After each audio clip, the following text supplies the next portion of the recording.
대한 탐험가들인가, 제국주의 천병들인가 송용원. 마이너스 실크로드의 악마들, 피터 홉커크, 김영종 옮김, 사계절, 2000. 예수가 태어나기 1세기 전, 중국 한무제 시기 장건이라는 이름의 모험심. 많은 중국의 한 젊은이가 비밀 임무를 띠고 당시로서는 멀고도 신비스러운 서역으로 출발하였다. 비록 그의 목적은 실패로 끝났지만 그것은 역사상 매우 중요한 의미를 지닌 여행이 되었다. 그 까닭은 중국이 유럽을 발견하고 또 실트로드가 탄생하는 계기가 되었기 때문이다.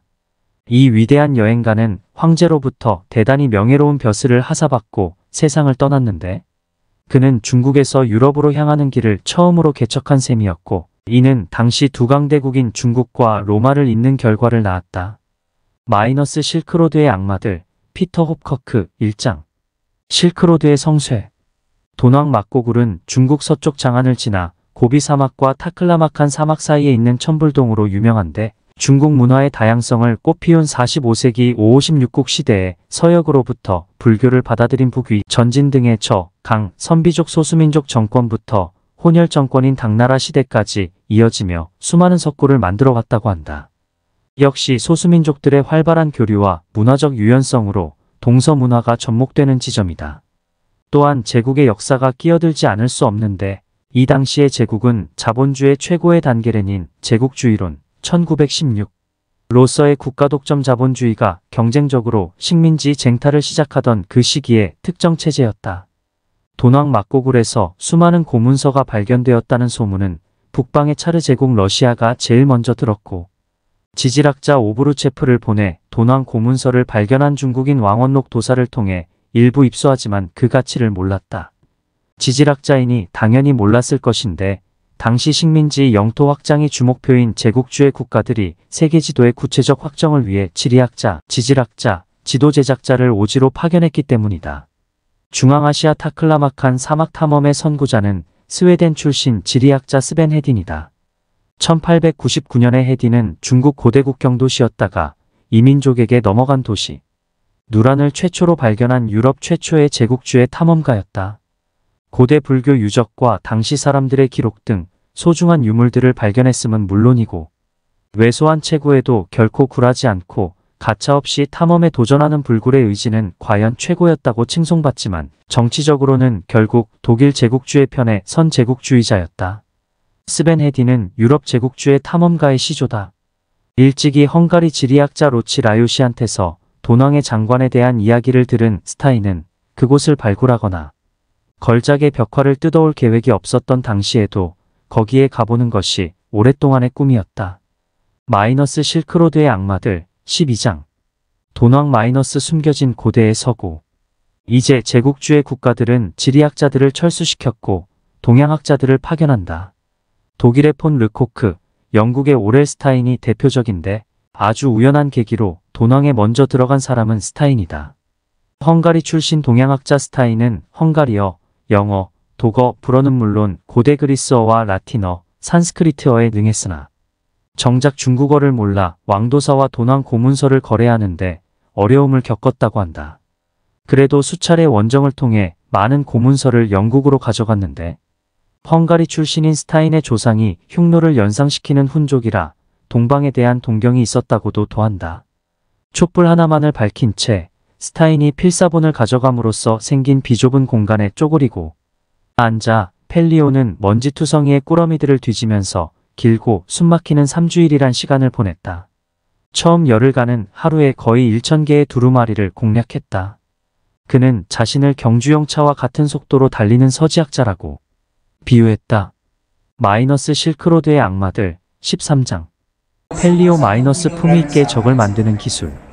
결과는 그렇지 않았으나 스타인이 도낭에 처음 갈 때만 해도 유물 약탈이 목적은 아니었다. 그러나 프랑스 서지학자 폴 펠리오는 대놓고 고문서 유출을 위해 그곳으로 갔다. 사마천의 사기를 처음으로 불어로 번역한 에두아르 샤반의 제자이며 13개 국어에 능하고 특히 동남아와 북경에도 거주하면서 중국어도 능통한 데다가 사교성도 좋아 실크로드의 악마에서 품위 있게 적을 만드는 기술을 지녔다는 천재학자. 이전 선배들이 고문서들을 닥치는 대로 가져갔다면 이 프랑스 천재 서지학자는 지식을 토대로 고문서들을 분류하여 영리하게 유럽으로 들여와 전시회까지 연다. 불세출의 천재학자 또한 업적 욕심에 제국주의를 비껴가지 못한다. 랭던 워너는 단념하지 않았다. 그는 곧장 벽화가 있는 동굴로 들어갔고 먹을 때와 잠잘 때만 빼놓고 거기를 떠나지 않았다. 그는 이렇게 수레했다. 아무것도 할 수 없었다. 숨도 제대로 쉴 수 없었다.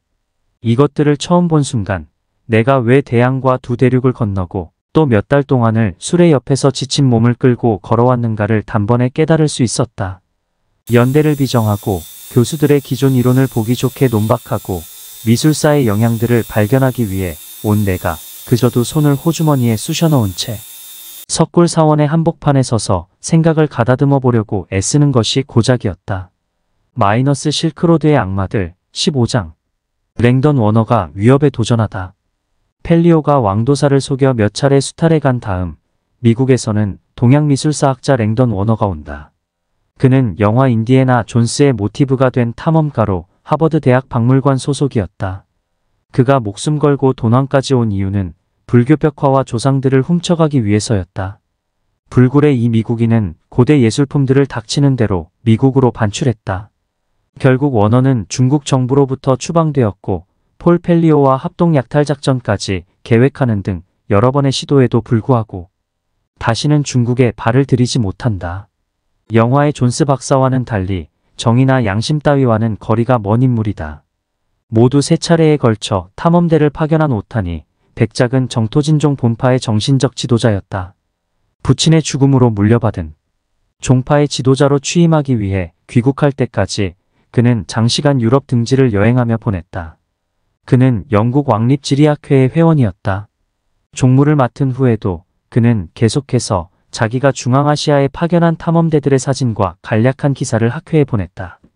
오타니의 두 권의 정치적 문제에 관한 저작 마이너스 하나는 중국, 또 하나는 만주에 관한 것 마이너스 있다. 물론 이것은 스파이 우두머리로서 정교한 위장이었을 수도 있다. 마이너스 실크로드의 악마들 14장.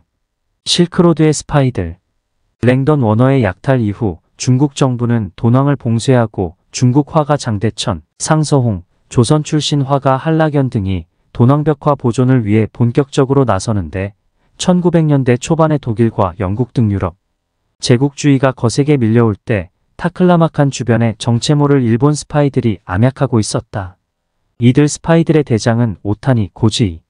일본 불교의 한 일파인 서본원사 정토진종 본파의 세습교주로 권세가인 공작의 딸과 혼인하여 백작이 되었으며 수차례 오탄이 탐험대를 중앙아시아로 파견하여 파산까지 아르러 오타나 컬렉션은 뿔뿔이 흩어진다.